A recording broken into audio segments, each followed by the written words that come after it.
किसान परिवार से हूँ, इतना तो हो जाता है, 2 वक़्त की रोटी तो मिल जाएगी, इससे ज़्यादा कुछ नहीं चाहिए। खाली आया था, खाली जाऊँगा। 2 वक़्त की रोटी मिल मोदी जाती है। मोदी जी की तरह है ना। हाँ, बिल्कुल, बिल्कुल। हम 2 मियाँ-बीवी हैं, बस हमारे कोई बच्चे भी नहीं है।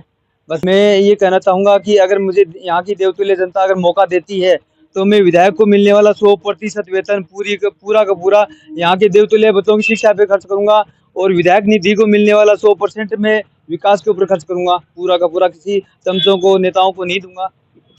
अंता विधानसभा का उपचुनाव का जो घमासान है, महासंग्राम, महाभारत, यानी कि जितनी जो लड़ाके उपाधि दी जा सकती है ना, वो दे सकते हैं।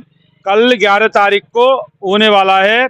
11 तारीख को 5 बजे सारे जो योद्धा हैं, लड़ाके हैं, प्रत्याशी हैं, उनकी किस्मत पेटी के अंदर बंद होगी और फिर 14 तारीख को वो पेटियां खुलेंगी। उसके बाद पता लगेगा कि यहाँ का जो कौन नेता बनेगा, कौन एमएलए बनेगा, अभी नहीं कह सकते कुछ। देखिए, मामला ट्रायंगल हो चुका है, त्रिकोणीय पूरी तरह से हो चुका है। पहले संभावना जताई जा रही थी, लेकिन हनुमान बेनीवाल की एंट्री जब भी समर्थन के रूप में नरेश मीणा के साथ होती है, तो फिर मामला त्रिकोणीय हो गया। यानी कि कांग्रेस के प्रमोद जैन भाया, भारतीय जनता पार्टी के मुरपाल सुमन और निर्दलीय प्रत्याशी। अच्छा, दूसरी बात यहाँ जो कहना उचित होगा कि कुछ ना कुछ अंता की जनता में नाराजगी तो इन दोनों पार्टियों को लेकर है। हमने काफी ग्राउंड कवर यहाँ किया है। कांग्रेस बीजेपी से अंता की जनता परेशान है, तो ऐसे में क्या अंता निर्दलीय चेहरे को लाना चाहता है, यानी अंता की जनता की डिमांड है, और निर्दलीय चेहरे में कौन होगा वो, क्या वो मजबूत आदमी होगा या फिर कोई नया आदमी होगा जो परिवर्तन की बात करता है वो होगा। तो इसके बारे में ये जनता ज्यादा तय कर पाएगी। वोट हमारे यहाँ नहीं होते, वोट अंता की जनता के हैं। अगर मजबूत नेता के रूप में देखा जाए तो फिर वो त्रिकोणीय में वो नरेश मीणा का नाम ही सटीक बैठता है। कई सारे उम्मीदवार यहाँ खड़े हुए हैं और कई परिवर्तन लाना चाहते हैं, कई विकास की बात करना चाहते हैं, कई झूठ और जनता को गुमराह करके राज करना चाहते हैं। जैसा कि आपने देखा है, समस्या जस की तस है। अंता यानी कि आम जो शहर है वहां से 30 साल यानी कि पीछे पिछड़ा हुआ शहर सा लगता है। जब हम यहाँ निकलते हैं, यहाँ की सड़कें देखते हैं, यहाँ की हालात देखते हैं, तो लगता है कि जो आम जनता है ना, आम जनता पूरी तरह से छली गई है, आम जनता ठगी गई है। आम जनता का जो वोट होता है ना, वो अनमोल वोट होता है, उसको ये नेता लूट रहे हैं। क्योंकि जनता, अंता की जनता वोट जब नेताओं को देती है तो सिर्फ इसलिए देती है कि उनका जो सड़कों का विकास हो, अस्पताल का विकास हो, बस स्टैंड की सुविधा, जो गायों की जो समस्या है, इसके बारे में बाद में बात करेंगे। एक पार्टी है जो परिवर्तन लाना चाहती है, और जब परिवर्तन कोई पार्टी लेके आएगी या आना चाहेगी तो उसका नाम ही परिवर्तन पार्टी ऑफ इंडिया। चुनाव लड़ रहे हैं राजपाल सिंह शेखावत, यहाँ से अंता से, ये भी एक कैंडिडेट हैं। हम बात करेंगे, हमारे पास घोषणा पत्र है, हमें लगा कि बात करनी चाहिए, फिर हमने इनसे बात की तो लगा कि कुछ बात होना लाजमी भी है कि कोई व्यक्ति, अगर कोई भावी एमएलए अगर ये परिवर्तन लाना चाहता है तो किस तरह के परिवर्तन लाना चाहेंगे। देखिए, घोषणा पत्र में बहुत सारे दावे हैं और बहुत सारे वादे हैं, वो होते रहते हैं। हम बात करेंगे। राज्यपाल, सीधी बात करते हैं आपसे, ये आपका एक घोषणा पत्र है परिवर्तन पार्टी ऑफ इंडिया का, किस तरह का परिवर्तन चाहते हैं, किस तरह का परिवर्तन लाना चाहते हैं, आप ये बताओ। सर, मैं राजस्थान के निवासियों को मेरी पार्टी और मेरे ज़रिए संदेश देना चाहता हूँ, पूरे भारत को मैं संदेश देना चाहता हूँ कि जो नेता होता है वो जनता का नौकर होता है, जनप्रतिनिधि जो होता है। अभी तो आप अंता को संदेश दो, भारत की बात बाद में कर लेंगे। सर, मैं आपके माध्यम से बताना चाहूँगा कि मेरी पार्टी और मैं एक ऐसे कैंडिडेट है जो शायद ही कोई पूरे भारत में होगा। हमारे जो विचार है, किसी भी नेता के पास में, किसी पार्टी के पास में नहीं है ऐसे विचार। मैं ये कहना चाहूँगा कि अगर मुझे यहाँ की देवतुल्य जनता अगर मौका देती है, तो मैं विधायक को मिलने वाला 100% वेतन पूरा का पूरा यहाँ के देवतुल्य बच्चों की शिक्षा पे खर्च करूँगा और विधायक निधि को मिलने वाला 100% मैं विकास के ऊपर खर्च करूँगा। पूरा का पूरा किसी चमचों को, नेताओं को नहीं दूँगा, किसी को नहीं दूँगा। दो बात इन्होंने बोली है कि जो इनको, अगर ये अंता की जनता अगर मौका देती है और ये एमएलए बनते हैं, विधायक है ना, तो फिर जो दो बात अभी तक इन्होंने बोली है कि जो वेतन इनको मिलेगा वो बच्चों की शिक्षा पर खर्च करेंगे और विधायक निधि का जो पैसा होगा वो विकास कार्य में होगा। 2%। तो रोटी कहाँ से खाओगे आप, पेट कहाँ से भरोगे जब सारा ही बच्चों की शिक्षा पे और जो फंड को लगा दोगे तो फिर क्या खाओगे आप? सर किसान परिवार से हूँ, इतना तो हो जाता है, 2 वक्त की रोटी तो मिल जाएगी, इससे ज्यादा कुछ नहीं चाहिए। खाली आया था, खाली जाऊंगा, 2 वक्त की रोटी मिल जाती है। मोदी जी की तरह है ना? हाँ बिल्कुल बिल्कुल, हम 2 मियाँ बीवी भी हैं, बस हमारे कोई बच्चे भी नहीं है। बस जो कुछ है जनता की जनता ही है।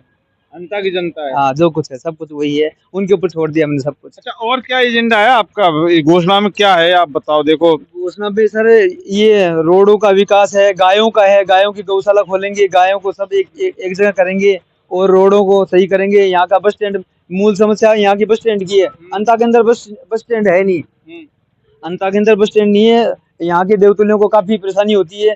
सबसे पहला बस का ही काम करूंगा मैं। एक बात बताइए, बस स्टैंड के लिए या कांग्रेस की और भारतीय जनता पार्टी की यहाँ काफी सरकार मतलब राज किया है, या मतलब राजा करते थे, उन्होंने ही कुछ ही नहीं किया, तो फिर आप क्या करोगे? फिर इस तरह कैसे कर लोगे? 2 साल में क्या कर लोगे?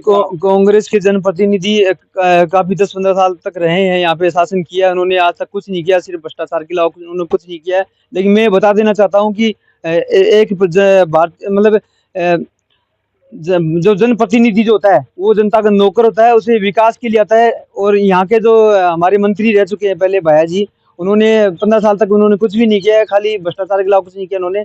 और मैं चाहता हूँ कि ये एक सेवक को चुने, मतलब यहाँ पे जो जनता है देवतुल्य है, एक सेवक को लेकर के आए, विकास के लिए लेकर आए। तो सभी सेवक होते हैं चुनाव के अंदर, जब 11 तारीख तक सभी सेवक हैं, उसके बाद तो वो उनका असली रूप आ जाएगा। भाई जब वोट होता है, वोट डलता है, जब तक सभी सेवक है, हाथ जोड़ खड़े हो जाते हैं सेवक ऐसे। क्यों सब सही कह रहा हूँ मैं? सर मैं सभी सेवक 2.5 साल में इतना कर दूंगा जो किसी भी नेता ने 10 सालों में नहीं किया, वो 2.5 साल में मैं करके दिखाऊंगा साहब। मुझे मौका तो मिले, एक बार मुझे मौका तो दे यहाँ की देवतुल्य जनता, मुझे मौका दे। जनता से हाथ जोड़ो, मांगो, हमारा तो वोट है नहीं, मैं जहाँ तक जा सका मैं गया हूँ, और मुझे काफी लोगों ने काफी सम्मान किया है, काफी मतलब जहाँ तक जा सका मैं गया हूँ। बाकी समय का अभाव था, और कल भी मैं फंस गया था ट्रैफिक के अंदर, 3 घंटे तक मेरे जाम में फंसा रहा। मैं कल ये भजनलाल जी आए थे, 3 घंटे तक जाम में फंसा रहा। मेरे पास में इतना ही वक्त था, 5 बजे तक का समय था प्रचार का, और मैं 3 घंटे जाम में फंसा रहा, तो मैं जा नहीं पाया। भजनलाल जी आए थे क्या? हाँ कल आए थे। काहे के लिए? वो प्रचार प्रसार के लिए आए थे, मेरी गाड़ी उनके जाम में फंस गई थी, मैं निकल नहीं पाया। देखिए, ये दुर्भाग्य, ये सबसे बड़ा दुर्भाग्य है कि यहाँ अंता में 2 साल के चुनाव के लिए भारतीय जनता पार्टी के प्रत्याशी का प्रचार प्रसार करने के लिए भजनलाल जी आ गए, लेकिन भजनलाल जी वहां नहीं गए जहां स्कूल भरभरा कर गिरता है, जिसके अंदर दबकर हमारा जो देश के जो भविष्य होते हैं, मासूम बच्चों की मौत हो जाती है। बहुत सारे ऐसी घटनाएं होती हैं। डिम्पल मीणा के साथ एक बहुत बड़ा जो भयानक कांड हुआ, भजनलाल जी वहां नहीं जाते। नीरजा मोदी स्कूल के अंदर बच्ची ने सुसाइड किया, वह भजनलाल जी नहीं जाते। लेकिन लोकतंत्र को मजबूत बनाने के लिए भजनलाल जी अंता में आते हैं। जी बताएं, और बताइए। सर मैं जन तक पहुंचने की कोशिश की है, जहाँ भी गया मुझे अच्छा आशीर्वाद मिला है। मतलब कुल मिला के ये कि आपने मेहनत करी है, परिणाम तो जनता देगी, और जनता का जो आशीर्वाद होगा वो आपके सर माथे होगा। ठीक है, वो अगर कम वोट देंगे तो भी आप सर माथे होंगे, उसके बाद आप तैयारी करोगे। अच्छा, मेरी एक सवाल है, कांग्रेस बीजेपी को लेकर तो हमें भी ग्राउंड जो धरातल पर यही देखने को मिला कि जनता नाराज है, निर्दलीय लाना चाहती है। ठीक है, यानी तो नया चेहरा युवा भी होना चाहिए, आप भी युवा हैं। अच्छा, यहाँ पर अब मैं नरेश मीणा की बात करूंगा। चलो, अगर कांग्रेस और बीजेपी को अंता से हटा दिया जाए तो फिर नरेश मीणा तो बहुत बड़ी हस्ती हो गई आज की तारीख में। सर मीणा जी को सर अगर उनको भी अगर चुन लिया जाता है जनप्रतिनिधि के रूप में, तो वो निर्दलीय है, तो किसी न किसी पार्टी की झोली में जाके बैठेंगे। और पार्टियां तो सबने व्यापार समझ रखा है, इस राजनीति को व्यापार समझ रखा। लाखों करोड़ों रुपए जो खर्च करने वाले हैं, पहले तो वो अपना लाखों करोड़ों रुपए निकालेंगे, विकास कहाँ से करेंगे?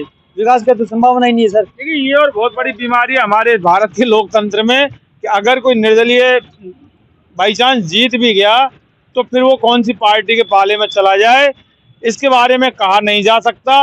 और अगर वो नहीं जा रहा है तो फिर वो ईडी सीबीआई का जो खेल होता है उसके बाद वो कहाँ होता है, क्योंकि ऐसा होता आया है। तो अब यहाँ पर भी एक कुल मिला के ये कि जनता के साथ तो देखो कुठाराघात होता है, निर्दलीय भी कुठाराघात कर सकता है, मे बी पॉसिबल। आप नहीं करोगे ना? हम तो पार्टी से सर, परिवर्तन पार्टी ऑफ इंडिया, पूरे भारत में परिवर्तन लाना चाहती है। हमारी पार्टी का एक ही नारा है, सर्वधर्म समभाव, परिवर्तन पार्टी ऑफ इंडिया। हाँ, ना तो इसकी पार्टी की जैसा कोई पार्टी है और ना ही इसके नेता के जैसा कोई नेता है। ना तो मेरे जैसा कोई व्यक्ति मिलेगा सेवक है, और ना ही हमारी पार्टी की जैसी कोई दूसरी पार्टी होगी। सर्वधर्म समभाव सबको साथ लेके चलने का है, विकास ही हमारा मेन नारा है। देखिए, विकास मेन नारा है, मुख्य नारा। परिवर्तन पार्टी ऑफ इंडिया यानी कि भारत में परिवर्तन लाने वाली ये पार्टी है, और राजपाल सिंह शेखावत ये भावी एमएलए यानी कि प्रत्याशी हैं। अब ये प्रचार प्रसार कर रहे हैं, हमें लगा कि अब इनसे बात करना जरूरी है, तो बात की। इसके अलावा कल 11 तारीख को मतदान होगा। कितना जनता इनको लाइक करेगी, जनता कितना समर्थन करेगी, कितना आशीर्वाद देगी, इसके बारे में नहीं कहा जा सकता, क्योंकि लोकतंत्र में ना जनता है, जनता ही जनार्दन होती है, और ये जनता ही सबसे बड़ी सरकार होती है। हालांकि दावे वादे किए हैं, कुछ नया चेहरा है, कुछ करेगा, आएगा तो करेगा, नहीं आएगा तो फिर प्रयास करेगा, यही ना। बिल्कुल। लेकिन सवाल वहीं आता है जहां से शुरुआत हुई थी, कि अंता की जनता के साथ, अंता के लोगों के साथ, अंता के भविष्य के साथ, अंता के युवाओं के साथ, अंता के छात्रों के साथ, अंता की सड़कों के साथ, अंता की गायों के साथ, ये जो पार्टी वाले, जो बड़ी वाली पार्टी है कांग्रेस और बीजेपी, इन्होंने बहुत बड़ा अत्याचार किया है। वो वक्त अब आ चुका है जब जनता इनसे हिसाब ले सकती है। बाकी जनता जनार्दन होती है, इनसे हिसाब लेगी या नहीं लेगी ये जनता जानती है।